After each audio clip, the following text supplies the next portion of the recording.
So last week, we released our biggest Lightroom update of the year at Adobe Max, and the headline feature is called Assisted Culling. Now, while I covered how the tool works at a high level, I also said that I was going to share a deep dive workflow video illustrating how I've been using Assisted Culling. And that's what this video is all about. I'm going to walk you through a start to finish culling workflow, beginning with copying photos off of an SD card, using Assisted Culling to sort them, and then wrap things up by applying batch actions to them. Now, the purpose of assisted culling is to help you quickly sort through a collection of photos so that you can identify your selects and rejects and easily take certain actions on each set. For now, assisted culling has shipped as early access, which means that we'd love to hear from you about what you think of this feature. We're still actively working on improving it, and your feedback will play a big role in that.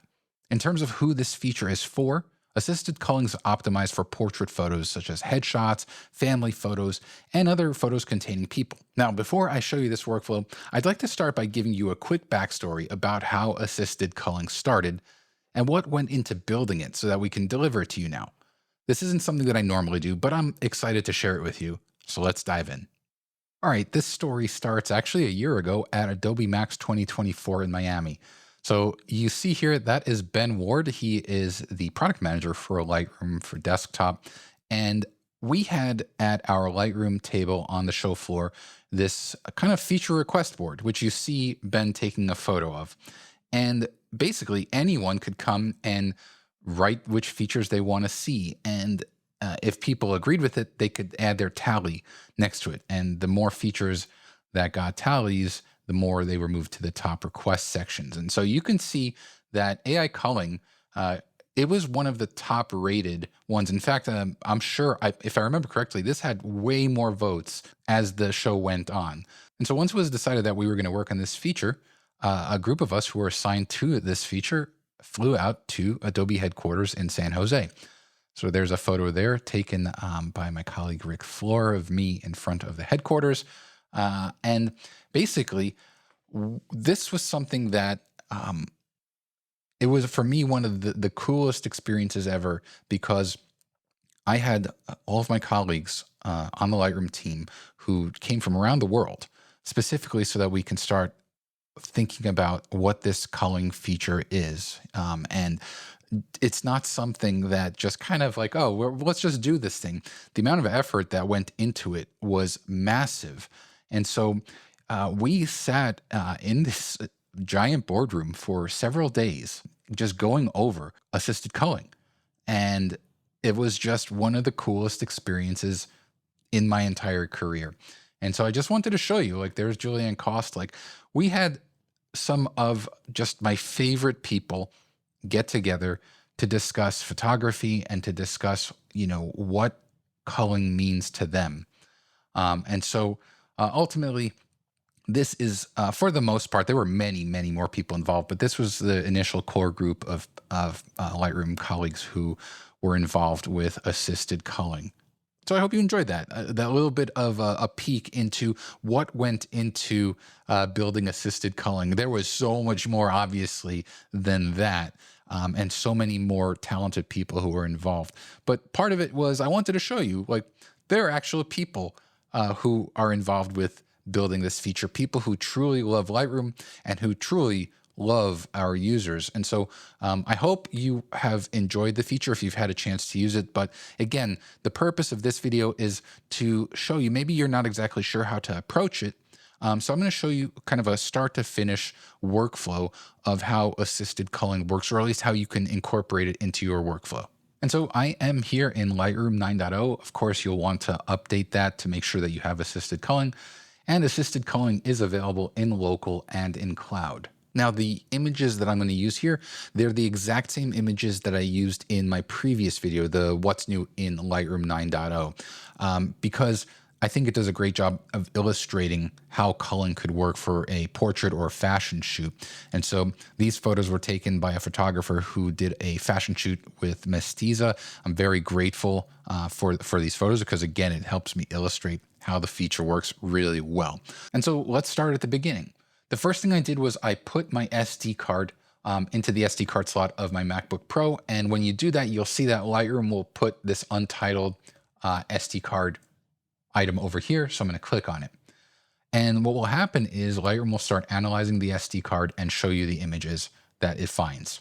And so you can see here, if I scroll down, I mean, there are a bunch of images here. And so what I'll do is I'm going to click on select all, but I'm going to deselect these two. These are just two quick test shots that I took on my camera. And so the first thing I need to do is get these images off of the SD card and onto my computer. So I'll just click on choose folder. I'll create a new folder on my desktop here. Of course, you would create this on whichever drive you want to save your photos to. And so I'm going to call this Ms. Tiza Fashion Shoot. And then click create, and then click open. Now that I have my destination selected, I'll click on the Save 488 Photos button here to begin the copy process. And so we've copied all of the images from the SD card to the desktop in this folder here. I'm just going to click on favorites because it's a little bit cleaner this way. And now what I want to do is use assisted culling to quickly identify which images are my selects and which are my rejects. And to do that, I'm going to click on this disclosure triangle to expand assisted culling. Now let's take a few moments to walk through the interface here. I mentioned how assisted culling is currently early access, which is designated by this blue badge here. If you click on it, you'll have access to this tutorial over here. Next, let's look at the 6 models that are available. The first 3 are select models. So these models, subject focus, eye focus, and eyes open, will be used to determine which photos should be marked as selects and which ones should be marked as rejects. You can enable one of them or you can enable all of them. Now, in my experience, I've usually found that either using subject focus or eye focus in combination with eyes open works well. I don't usually use all 3 of them though. And then below that, you'll see 3 reject models. These will automatically reject photos based on these different types. If they're documents or receipts, if they're misfires, or if the image has exposure issues. And if you hover over any of the models, you'll get a mini tooltip that explains what it does. Now, below the models, you'll have your selects, rejects, and all buckets. As you enable the models and customize them, you'll see your images will either fall into selects or rejects based on how you set the models. And then once you're done, you can either copy your selects to the cloud, which is something I'm going to show you, or you can take batch actions. But you first have to sort your images into selects and rejects before you can do that. So the first thing that you're going to want to do is enable one of the models. By default, I pretty much always first start by just turning on exposure issues and misfires because I know that I don't want those to be in my selects no matter what. Now you can see that once I've enabled any of the models, after about a second, we'll start scoring all of the images in the album. All right, so now that scoring is complete, you can see that I have images in selects and images in rejects.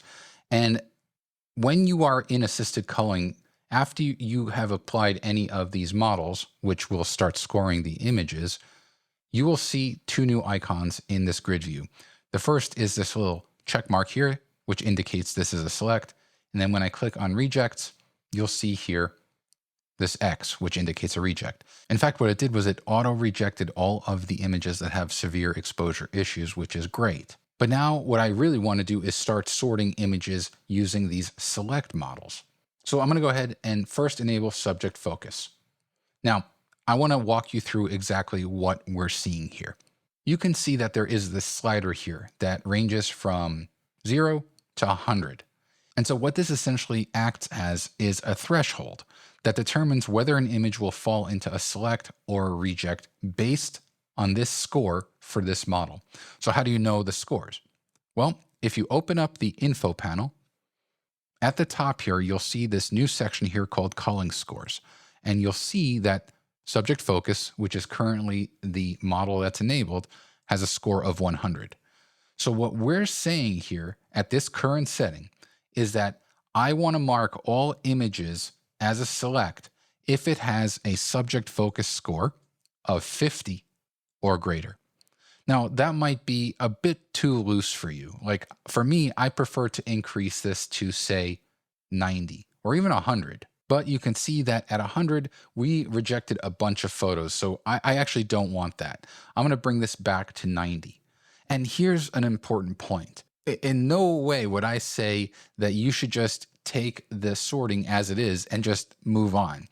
by all means, once you have the images kind of sorted the way you want using these models, definitely go through the selects and the rejects to verify whether there are images that actually, if they're selects and they should be rejects, to override them, which I'll show you, or vice versa. If we marked an image as a reject, but it should be a select, you'll want to go through that process. But the fact that it's already broken up for you using this criteria that you can customize, that's what speeds up the process big time. So the other thing that I'm going to do now is enable eyes open. And you can see that there are these two sub options under that. What this is showing is with eyes open, it's going to mark images as selects if the eyes open model is scored as likely open. I can also tell Lightroom to automatically reject photos without people's eyes, or if Lightroom just can't tell whether the eyes are open or not. And so now you can see I have 171 selects and 317 rejects. So let's go ahead into rejects here and see what's going on. So if we look at this first photo and I look at the scores, it tells me why this image is in rejects. Again, subject focus is set to 90 or greater. So anything below 90 will be marked as a reject. Also, I'm saying any images that the eyes are not open, marked as reject. And so here you can see subject focus score was given a 79 and the eyes open score is marked as likely closed. So if I open this image up and then I zoom in, yeah, I mean, you could see it's not the sharpest image. And so I'm okay with this. And so I would go through these and I would just make sure if there are any photos that, you know what, actually, I kind of want it. Like, let's look at this one over here. We mark the eyes as likely closed because the model, her head is kind of facing down and her eyes are down. And her eyes might be open, but from here, they could also look closed. And of course, it also got a subject focus score of 71. So when you zoom in here, you could see that it isn't especially sharp. And so again, what you'll do is you'll go through your rejects just to make sure that you aren't missing photos that actually should be selects. Like if we go down to one of the different outfits here, like let's look at this one here. Lightroom couldn't tell whether the eyes are open or closed, and it gave it a subject focus score of 81. So let's zoom in here. And that actually looks great.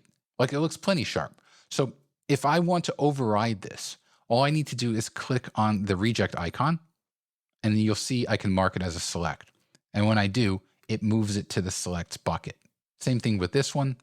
And so when I look at this, I can see that, yes, the eyes are likely open, so that's good. But because I have the subject focus score set to 90 or greater, technically this is 86, which is less than 90. It's marked as a reject.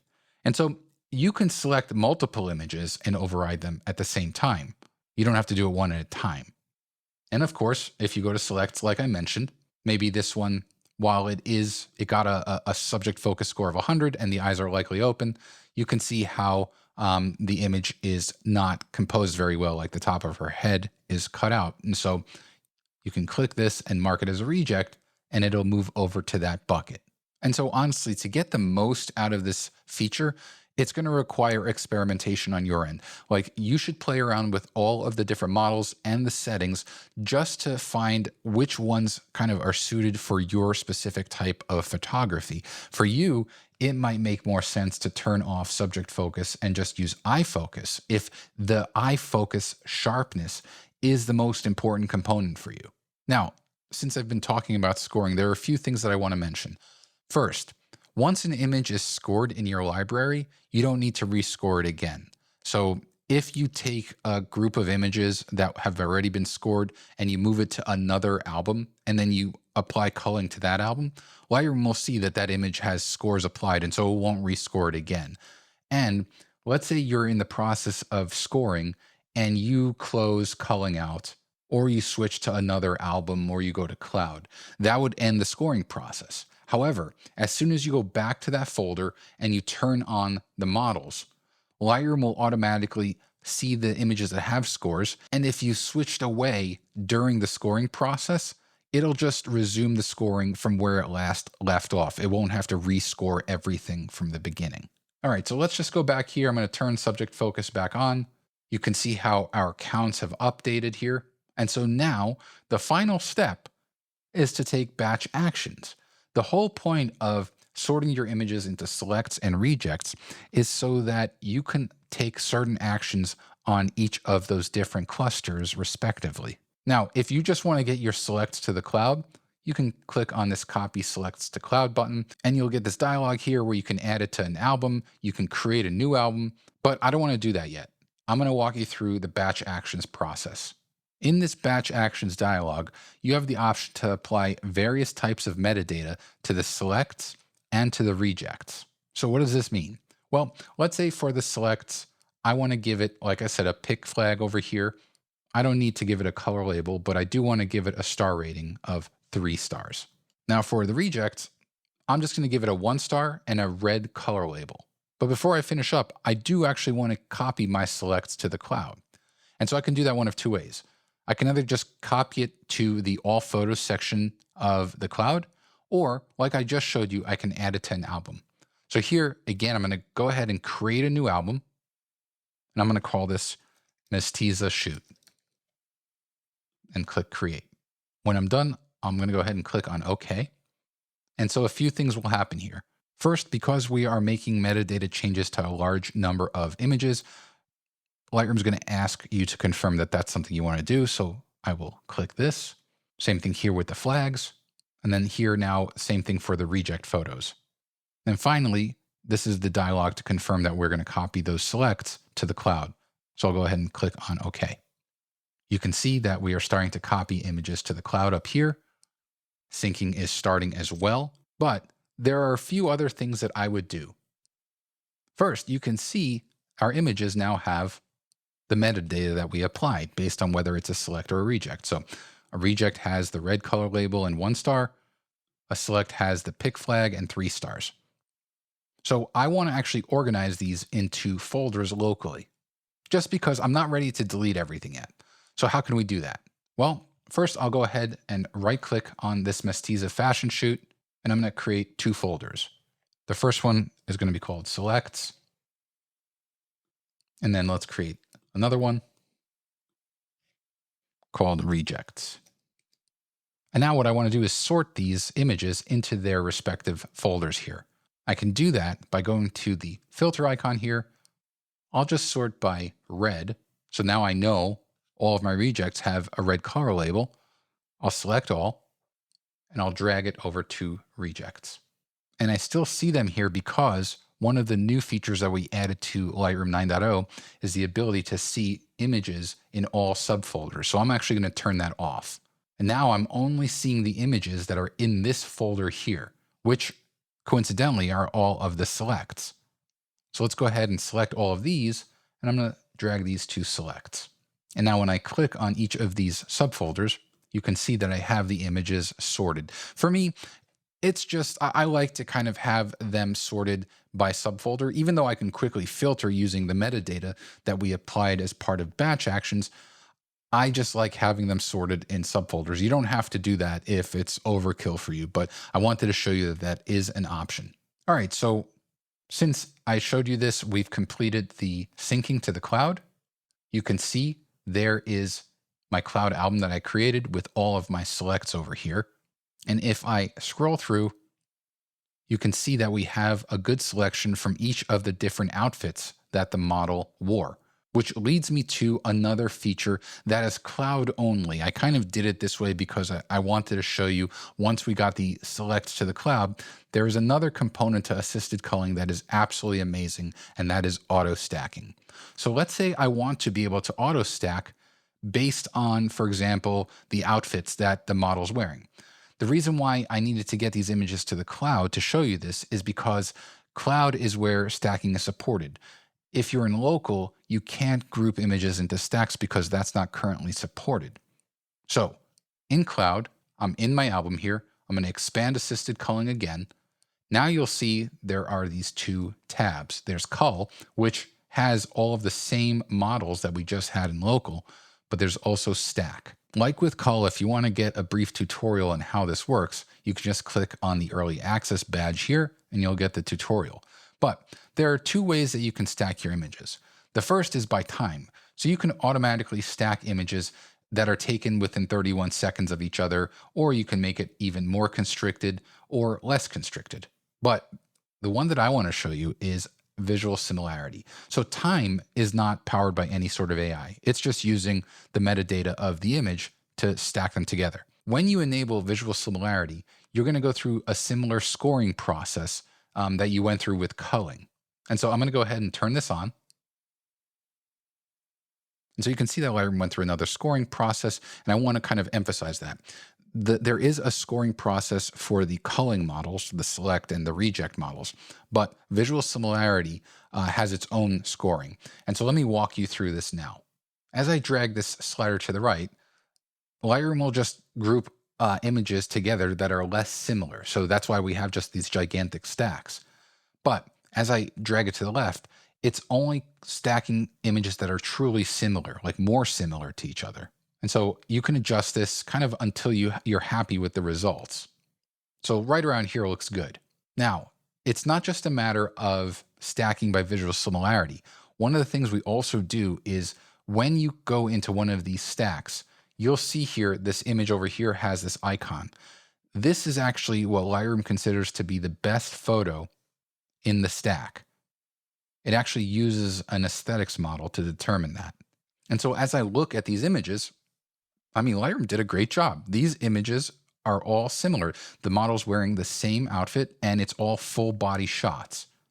Now, of course, I can go ahead and add other images to stacks like this one over here. But the first thing you need to do, once you go through and you kind of review your stacks, is you'll want to click on this Create Stacks button.